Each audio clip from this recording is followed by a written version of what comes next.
समय की बात है जब एक परिवार में मनोज, मीना और दो बेटे राजू और मनु रहते थे। एक दिन दोनों भाई खुशी खुशी घर आते हैं। माँ, हमारी अब पूरे 4 दिन की छुट्टी है। हाँ माँ, अब तो पापा को बोल दो मुझे कहीं घुमा लाए। हाँ माँ, कितने दिन से हम कहीं नहीं गए। ठीक है, थोड़ा शांति रखो। जब पापा शाम को ऑफिस से आएंगे तब उनसे बात कर लूंगी। तुम दोनों अभी खाना खाओ, चलो। राजू और मनु खुशी से कूदने लगते हैं और शाम को अपने पापा के आने का इंतजार करने लगते हैं। शाम को जैसे ही मनोज घर आता है तो मीना मनोज को बच्चों की छुट्टियों के बारे में बताती है। ओह अच्छा, तो ऐसी बात है। कोई नहीं, हम भी चलेंगे घूमने। तुम लोग पैकिंग कर लो। फिर सब लोग घूमने निकल पड़ते हैं। सब लोग बड़ी ही खूबसूरत सी जगह घूमने जाते हैं। वहाँ की हवा इतनी अच्छी और ताजी होती है कि सबका मन खुश हो जाता है। राजू और मनु वहाँ बगीचे में खेलते हैं। देखो तो बच्चे कितने खुश हैं। हाँ सच में, और अच्छा हुआ हम यहाँ आ गए। आकर इतना अच्छा महसूस हो रहा है। मैंने भी कब से छुट्टी नहीं ली थी। हाँ, आप सही बोल रहे हो। मनोज और मीना आपस में बातें कर रहे होते हैं और दूसरी तरफ मनु और राजू बगीचे में खेल रहे होते हैं। तभी राजू को पेड़ पर एक तोता दिखता है। वो तोता बड़ी अजीब तरह से उसको देख रहा होता है। देख मन्नू, उस पेड़ पर तोता बैठा है। वो कैसे हमारी तरफ ही देखे जा रहा है। बड़ा ही अजीब लग रहा है मुझे तो। अरे तू भी ना राजू, तोता ही तो है। तू तो बहुत ही डरपोक है। चल अब यहाँ से चलते हैं, वरना मम्मी गुस्सा करेंगी। राजू और मनु वापस जाने लगते हैं, पर राजू बार बार उस तोते को पलट पलट कर देख रहा होता है। तोता उसे अभी भी घूर रहा होता है। राजू बहुत डर जाता है। मनु भी उस तोते को देख बड़ा घबरा जाता है, पर वो राजू को कुछ नहीं बोलता क्योंकि राजू बहुत ही डरपोक होता है। उसके बाद वो मम्मी पापा के पास आ जाते हैं और खाना खाकर सोने चले जाते हैं। सब अंदर जाकर आराम करते हैं। मनोज और मीना अपने कमरे में रात को आराम से सो रहे होते हैं और दूसरे कमरे में राजू और मनु सो जाते हैं। जब रात के 12 बज रहे होते हैं तो राजू को एक अजीब सी आवाज सुनाई देती है। राजू उठकर देखता है तो सामने खिड़की पर वही तोता बैठा है और उसे घूर घूर कर देख रहा होता है। राजू तो उसे देखकर एकदम डर ही जाता है। ये खिड़की मैंने खुद अपने हाथों से रात को बंद की थी, तो ये खुल कैसे गई? और ये वही तोता है। कितनी अजीब तरह से देख रहा है मुझे। आखिर इसे कैसे पता चला मैं यहाँ हूँ? मुझे तो कुछ गड़बड़ लग रही है। मैं क्या करूँ? राजू जैसे तैसे हिम्मत करके एक डंडा उठाता है और खिड़की के पास उस तोते को भगाने जाता है। जैसे ही राजू उस तोते के पास पहुंचता है तो तोते की शक्ल भूत में बदल जाती है और वो तोता देखते ही देखते राजू से भी बड़ा हो जाता है। राजू चिल्लाने की कोशिश करता है, पर उससे पहले ही वो तोता राजू को अपने पंजों में दबोचकर उड़ा ले जाता है। राजू को वो तोता दूर उड़ा कर ले जाता है और मनु बस चिल्लाता रह जाता है। काफी दूर जाकर एक घना जंगल होता है। वहां एक बहुत पुराना किला होता है। वो किला देखने में ही बड़ा डरावना होता है। राजू ये सब देखकर बहुत घबराया हुआ होता है। उसे समझ नहीं आ रहा होता कि आखिर वो कहाँ आ गया है। ये मैं कहाँ आ गया हूँ? ये कैसी जगह है? कौन हो तुम? मुझे यहाँ क्यों ले आए? मैंने वही किया जो मेरी रानी का हुक्म था। मैं तो उसका गुलाम हूँ। रानी? कौन रानी? इतने में सामने से भयानक शक्ल की चुड़ैल चलकर आ रही होती है। कोई बचाओ मुझे! मम्मी, पापा, प्लीज मुझे इस चुड़ैल से बचाओ। कोई नहीं बचाएगा। एक बार जो यहाँ आ जाता है वो वापस नहीं जाएगा। अब बस मुझे इस बच्चे को अमावस तक कैद करके रखना है। उस रात मैं इसकी बलि दूंगी और मेरी शक्तियां 100 गुना ज्यादा हो जाएंगी। चुड़ैल राजू को एक पिंजरे में बंद कर देती है।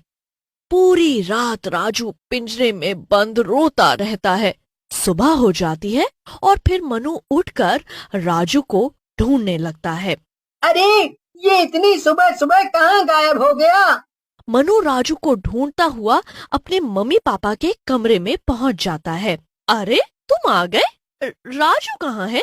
अभी तक सो रहा होगा पक्का, है ना? मैं तो उसी को ढूंढ रहा हूँ, वो तो कमरे में है ही नहीं। तो कहाँ गया सुबह सुबह? अरे यहीं कहीं खेल रहा होगा बाहर, इतना क्यों परेशान हो जा। सब लोग बाहर जाकर राजू को देखते हैं पर राजू कहीं भी नहीं दिखता। अब सब परेशान हो जाते हैं कि आखिर राजू गया तो गया कहाँ। सब पूरा दिन राजू को हर जगह ढूंढते रहते हैं पर राजू का कुछ पता नहीं चलता। राजू की माँ तो बहुत बुरी तरह रोना शुरू कर देती है। हाय मेरा बच्चा कहाँ चला गया? आप प्लीज उसे ढूंढ कर लाओ। अब तो देखो रात हो गई है। वो कहाँ होगा, कैसा होगा, किसके साथ होगा? अकेले तो वो रह भी नहीं सकता और बेचारा भूखा भी होगा। मन्नू तुम बताओ कुछ, कि राजू आखिरी रात को तुम्हारे साथ ही सोया था ना? हाँ पापा, मेरे साथ ही सो रहा था। चलो एक बार इनके कमरे में जाकर चेक करते हैं। सब लोग बच्चों के कमरे में जाकर चेक करते हैं। तभी मन्नू की नजर वहाँ पड़े कुछ पंखों पर पड़ जाती है। चलो मन्नू, क्या कर रहे हो? ये पंख देख रहा हूँ पापा। पंख? अरे ये तो किसी तोते के पंख हैं। वही तोता तो नहीं? कौन सा तोता? कल जब हम बगीचे में खेल रहे थे तो एक तोता राजू को देखे जा रहा था। बड़ा ही अजीब था वो तोता। फिर हम लोग यहाँ आ गए पर वो तोता राजू को देखे ही जा रहा था। अब रात को हमने खिड़की दरवाजे अच्छे से बंद रखे थे पर पता नहीं ये खिड़की किसने खोली और ये पंख यहाँ कैसे आए। तोता? आखिर एक तोता थोड़ी कुछ कर सकता है। पर पापा वो बहुत ही अजीब तोता था। मैंने राजू के सामने कुछ नहीं बोला क्योंकि वो बहुत ही डरपोक है। सब लोग बड़े परेशान हो जाते हैं और उस तोते को ढूंढने के लिए उस बगीचे में जाते हैं। उनको कहीं भी वो तोता नहीं दिखता पर उसके पंख इधर उधर पड़े दिखते हैं। पंखों के सहारे वो उस पुराने किले तक पहुंच जाते हैं। तुम दोनों बाहर रहो और मैं अंदर जाकर देखता हूँ।